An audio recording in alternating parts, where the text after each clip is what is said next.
Hello friends, welcome to Political Science and International Relations. In this lecture we are going to study an important concept in political science called two-stage theory. It is also alternatively called Stagism. Two-stage theory is related to Marxism. So we study two-stage theory under the Marxist perspective. The scholars associated are Karl Marx and Friedrich Engels.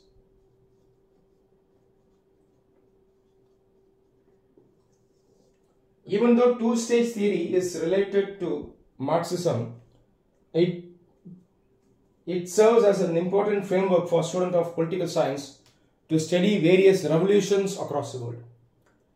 We can analyze various freedom struggle movements across the world using two-stage theory.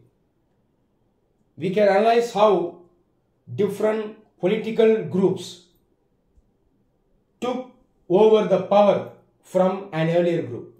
We can analyze this across time and space using the two-stage theory.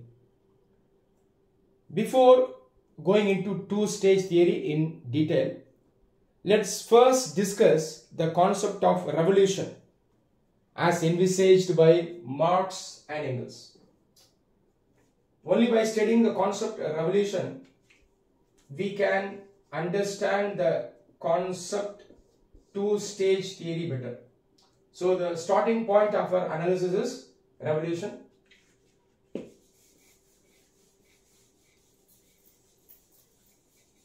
This revolution is also referred to as socialist revolution or the communist revolution. Okay, now what is revolution according to Marx and Engels? Let's see. According to Marx and Engels, the capitalist society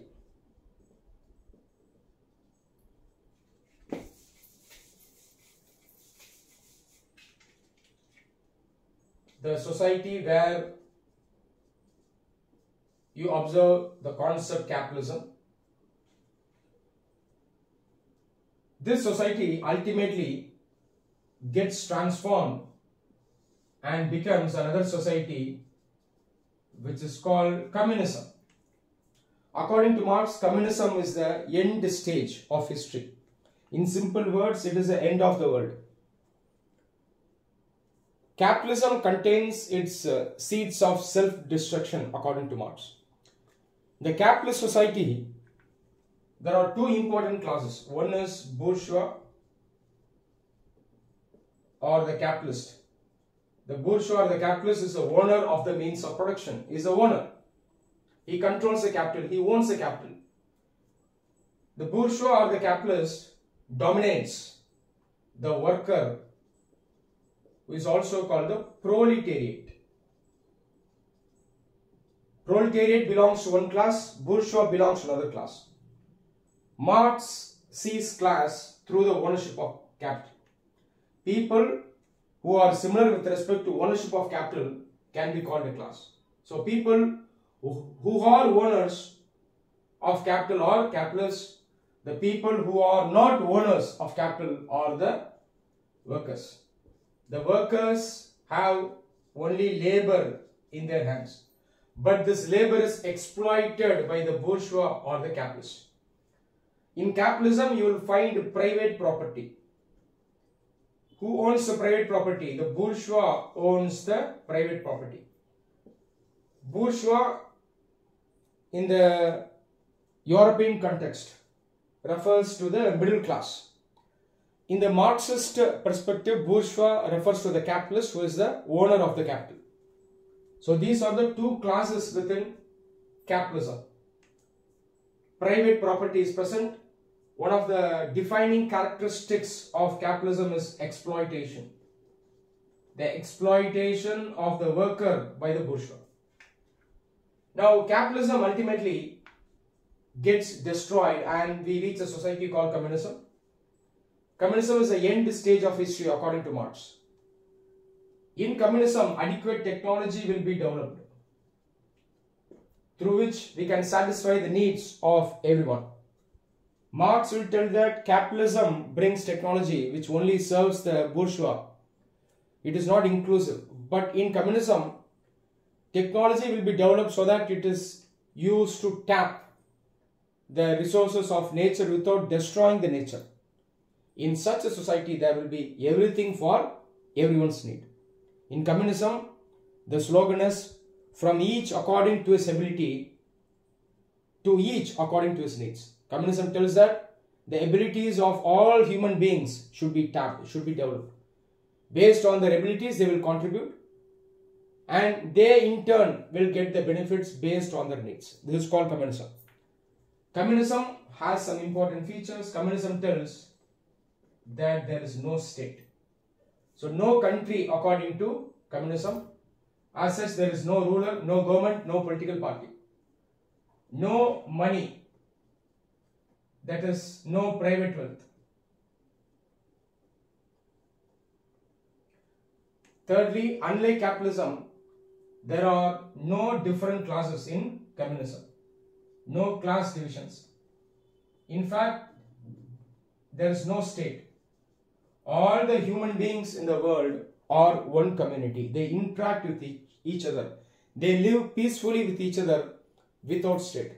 So hypothetically, communism will say that the concept of India, concept of US, concept of Pakistan, concept of Russia, China, this is undesirable.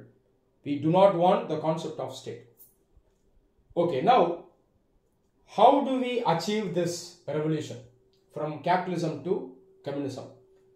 This revolution has been explained in detail by Karl Marx, which we will discuss elaborately under a separate lecture. It is referred to as class conflict. Now coming back to the revolution, capitalism reaches communism, but it does not do so directly, but does so indirectly. Before moving to communism, capitalism gets transformed into an intermediate stage called socialism.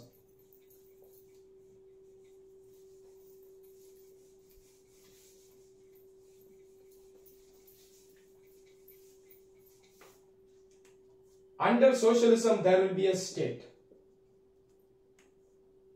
The nature of the society in socialism is referred to as dictatorship by the proletariat. So this is a famous slogan of socialism. Dictatorship by the proletariat. The proletariat here takes control over the state. He overcomes the bourgeois. Earlier he was exploited by the bourgeois. Now he takes up the power in his hands.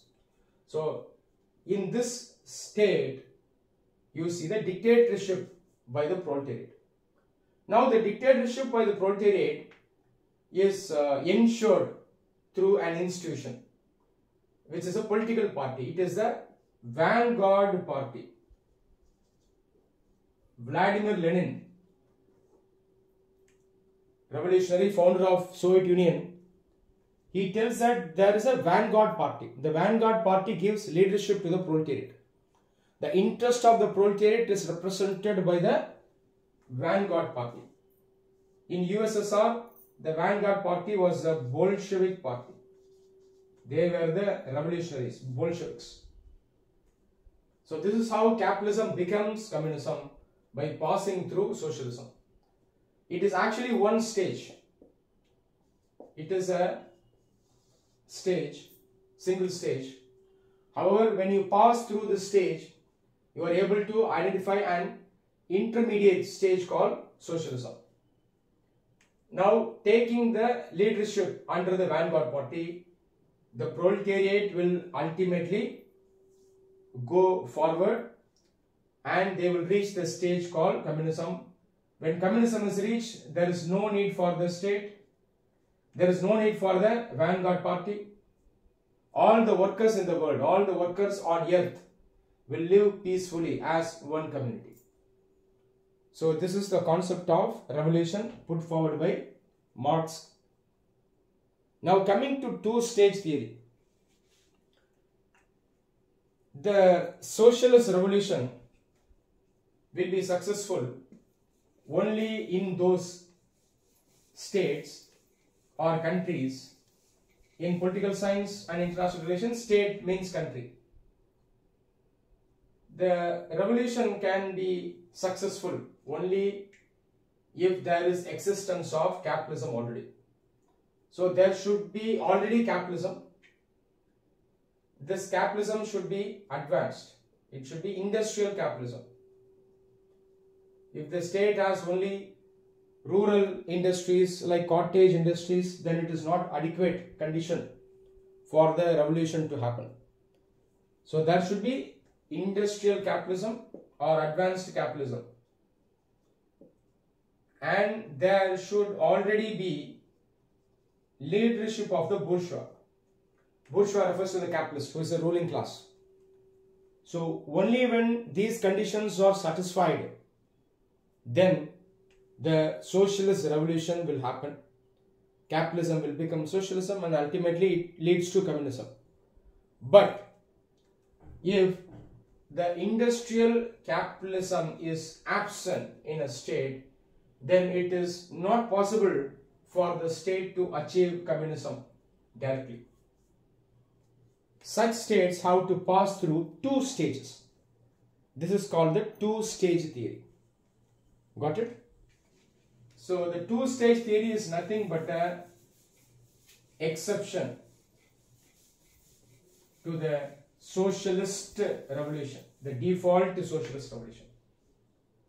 Karl Marx and Engels generally look at countries that have not achieved advanced capitalism. In such countries which have not achieved advanced capitalism, then it is not possible to go for the socialist revolution. Am I right? In such a situation, Marx and Engels argue that the state should pass through two revolutions, that is, two stages of revolutions. Let's see how this happens. The two-stage theory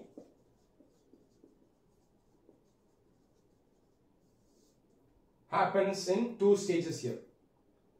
So this process is called the social democratic theory.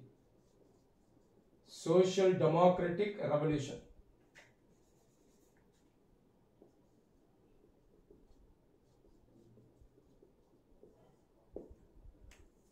Under the social democratic revolution, there are two stages. In the first stage, since the state is not having advanced capitalism, it will be naturally under the control of feudal class or a semi-feudal class. So feudalism may be present, or capitalist class will be present, but the capitalist class may not be strong. So we can see nascent capitalism, that is weak capitalism. Got it? So whenever you see such a condition, the first revolution should take place. The first revolution is called democratic revolution. Through the democratic revolution, the bourgeois should take control. Bourgeois or the capitalist class should take control over the state. It should defeat feudalism. For example, if there is dynasty rule by the king, the bourgeois should take the control from such leaders. Here the bourgeois also has a responsibility of developing the technology. They have to take nascent capitalism to the advanced level. So bourgeois also has a duty here. They should develop technology, they should develop the productive forces, they should develop an industrial capitalism or advanced capitalism. Got it? Now bourgeois gets power in their hands. This is the first stage. Now after reaching the first stage, the default social revolution happens. We studied this earlier, right? Socialist revolution. Now the default revolution happens. Since bourgeois has taken control, you will find capitalism here. Now the capitalism can be transformed to communism, passing through socialism.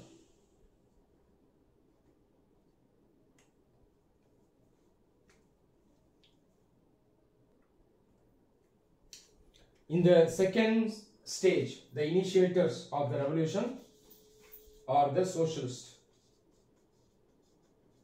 The socialists are the people who initiate the revolution. They are the proletariat or the workers. The proletariat class or the worker class undertake the second stage of the revolution, and ultimately communism is reached. You can find these two stages. You can observe the two stages in many revolutions across the world. Generally, you will observe the first stage.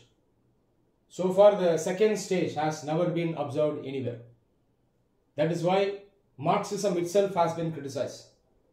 So far, no country in the world has seen a revolution which took capitalism towards communism. Take the example of Western European states. Most of the Western European states are advanced capitalist states. They have advanced capitalism. But even after having advanced capitalism, they did not become socialist states or communist states. Okay, but you can observe the first stage of the revolution, which is the democratic revolution. You can observe the first stage in many states of the world in the past. There are many great examples. One example was the French Revolution. Marx himself spoke about the French Revolution. He saw the revolution as a bourgeois revolution. The French Revolution corresponds to the first stage. What is the first stage? Bourgeois revolution. But ultimately it did not pass through the second stage. Similarly, English Revolution.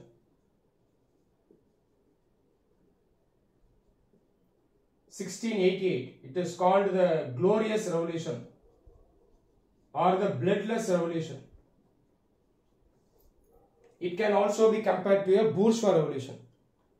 In such revolutions, the bourgeois took power in their hands. But ultimately, the bourgeois consolidated the power. The proletariat or the worker, they were unable to carry forward the second stage and make these states socialist or communist. If you take the French Revolution, before the French Revolution, before 1789, the French society had three classes. There was a social hierarchy. The first class, highest, was the clergy. Religious members were present, followed by the nobles or the aristocrats. The third class, lowest class, was the commoners. Through a revolution, the commoners fought against the aristocrats as well as the clergy.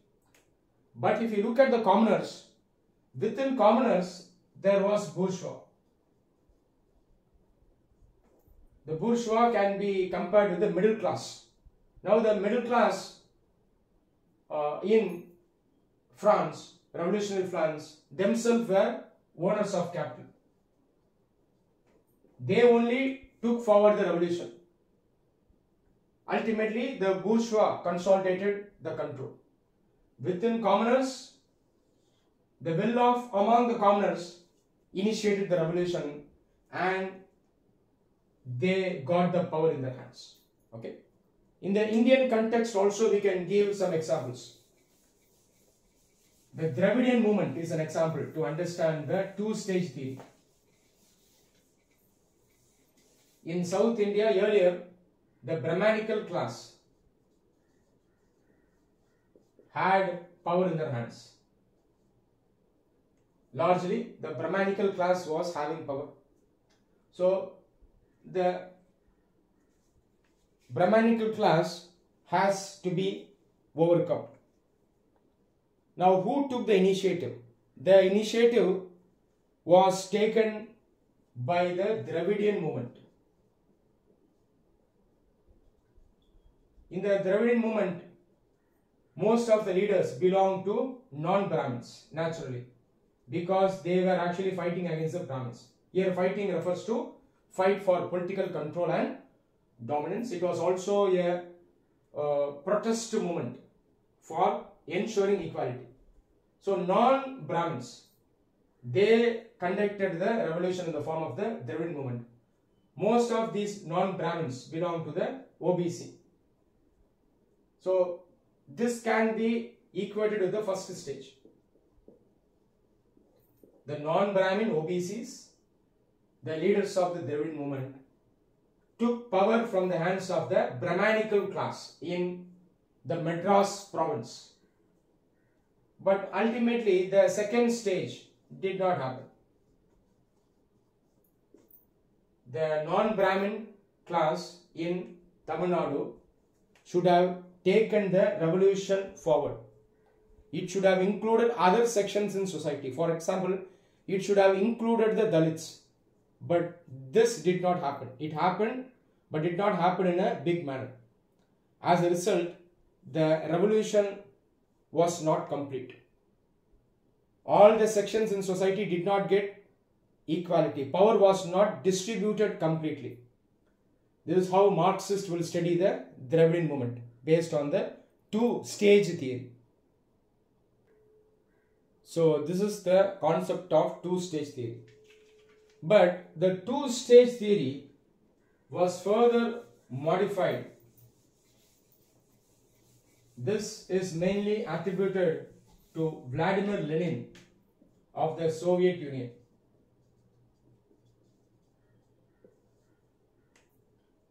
You would have studied about the formation of the USSR, the first socialist state in the entire world. Two revolutions happened in the year 1917, in February and October. Two revolutions happened. These revolutions were actually change in the power. Power was changing hands through these two revolutions. February Revolution and October Revolution. In the February Revolution, power was taken from the hands of the Tsar. The Tsar was a feudal ruler of Russia before the formation of the Soviet Union.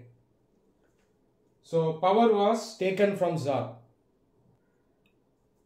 The name of the ruler was Nicholas II.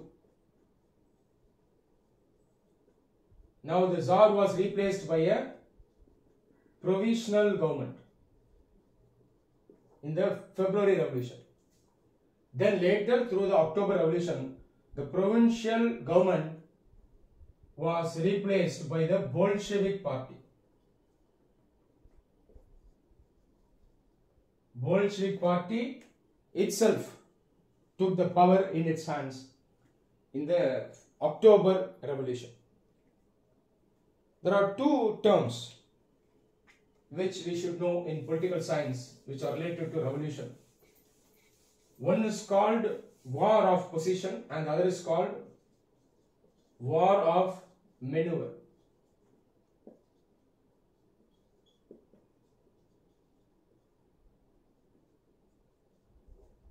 War of position refers to a revolution or a political conflict by which one class directly confronts another class.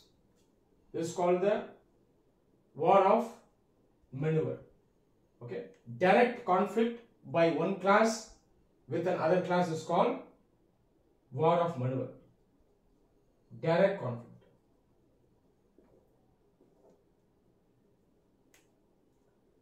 The other concept, war of position. Here there is no direct conflict. One class actually bargains with the other class. Even though the two classes may have contradictory interests, they will be ready to talk with each other. They will be ready to negotiate with each other. This is called the war of position. For example, the American War of Independence and the French Revolution can be seen as war of maneuver. In America, the people directly confronted the British Empire, fought for freedom through armed struggle. So it can be compared to war of maneuver. In case of French Revolution, the French bourgeois fought against the upper classes. They also fought. They used violence as a tool. This can also be seen as war of maneuver.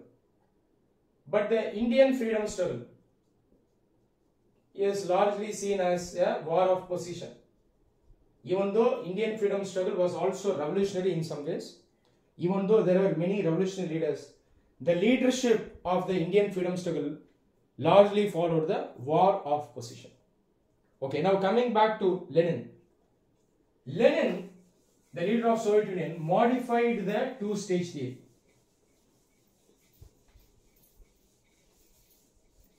How did he modify? Let's see. In fact, the two-stage theory is discussed with reference to Lenin, apart from Marx and Engels.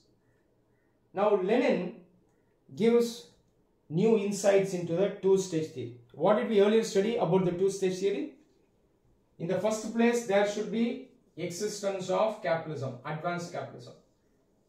Now, Lenin was a leader in Russia where you did not see capitalism. There was absence of advanced capitalism.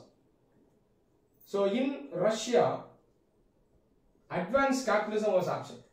The Tsar was ruling. Feudal class. There was only nascent capitalism, not developed capitalism. Many peasants were impoverished, poor. Peasants are the agricultural class. Peasants don't have ownership to land. The difference between farmers and peasant is that farmer has ownership over land. Peasant do not have ownership over land. The workers in Tsarist Russia were also poor. Their economic condition was also backward. So Tsarist Russia, which was having nascent capitalism and which was feudal, did not provide the right conditions for transformation of capitalism into communism through socialism. Here, Lenin wanted the revolution to happen without having capitalism. Now, what did he prescribe for this? Let's see. So, the capitalism stage is absent, but Russia has to go for a revolution. Now, Lenin is providing the method how this can happen. Lenin tells that even without advanced capitalism, Russia can go forward with the revolution. He tells that the first revolution, that is bourgeois revolution, need not happen. Need not happen. In fact, he is not having an optimistic view about the existing bourgeois in Russia. Bourgeois were existing in Russia, but they are not advanced, as already discussed. So he was pessimistic of the bourgeois in Russia. He told that bourgeois in Russia will not carry the revolution. In backward states, economically backward states such as Tsarist Russia, the bourgeois will actually prefer to work with the feudal class and they will not carry the bourgeois revolution or the democratic revolution to ensure capitalism. So instead of bourgeois, who will carry for the capitalism? Let's see. Lenin tells that the proletariat themselves should carry for the revolution. The workers should carry forward. It doesn't matter if the bourgeois is not nationalist minded. It doesn't matter if the bourgeois is not willing to fight the feudal class. Let the proletariat start the duty. This is the conception of Lenin. But proletariat has to work with the peasant. And these two classes will have to complete the first revolution. That is first stage of the revolution. Now second stage of the revolution. The proletariat should continue to give leadership to the revolution. He should continue it forward. How can he continue? He can still maintain relationship with the peasantry. He should not lose the peasantry. Okay, agriculture class should work with the industrial worker class. Factory worker should work with the peasant. They should be friends. Okay. Now the proletariat can work with the peasant, but based on the need, it can work with different classes among the peasantry. So here the classes can be shifted. In this manner, the second revolution should be conducted. That is, second stage of the revolution should be conducted. Ultimately, the socialist revolution gets complete. So the main difference between Marx and Engels' conception of two-stage theory and Lenin's concept of two-stage theory is that in the first stage, Marx and Engels tells that bourgeois should carry forward the revolution called the democratic revolution, but Lenin tells that bourgeois need not conduct, they are unable to conduct, they will not conduct. As a result, the proletariat themselves should take the initiative in their hands and conduct the first stage of the revolution and then go ahead with the second stage. So this is called the two-stage theory. I hope you are now having a clear idea about this concept. But two-stage theory itself is contested by some scholars. Lenin explains two-stage theory in his book, Two Tactics of Social Democracy in the Democratic Revolution. He wrote the book in the year 1905. Two Tactics of Social Democracy. You can just note it down.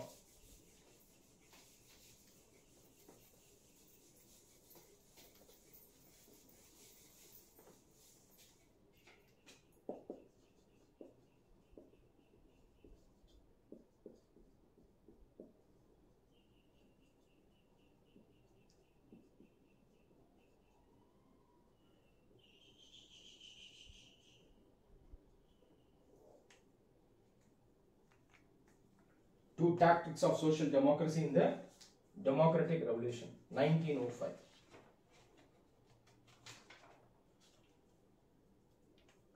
Now there are critics to Lenin's theory. The most important critic is Trotsky. Trotsky was also a leader in Soviet Union. He was a revolutionary, Leon Trotsky. But his views differed significantly from Lenin's view. The concept permanent revolution is attributed to Leon Trotsky. According to Leon Trotsky, the two-stage theory is not needed. He puts forward his conception called permanent revolution. According to the permanent revolution, any revolutionary class should work independently in order to defeat the bourgeois or the capitalist.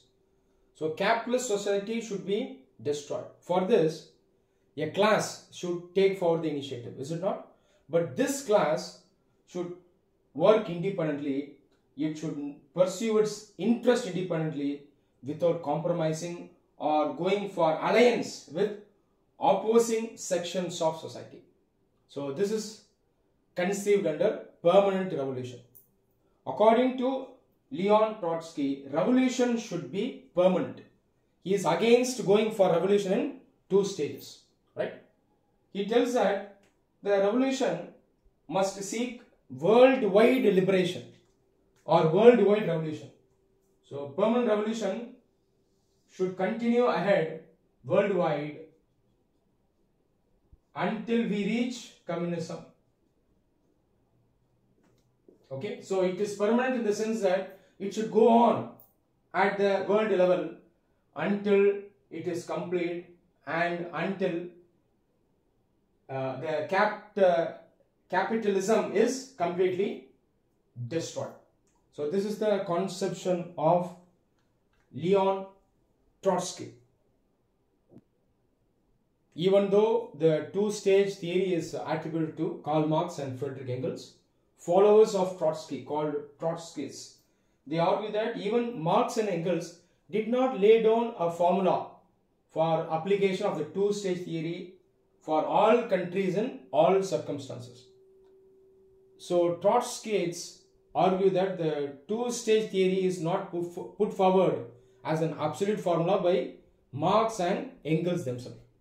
Instead of the two-stage theory, they argue for a permanent revolution, which is a worldwide revolution through which a large-scale revolution is conducted by the revolutionary class against the capitalist class, thereby destroying capitalism and ultimately achieving socialism and communism. Thank you.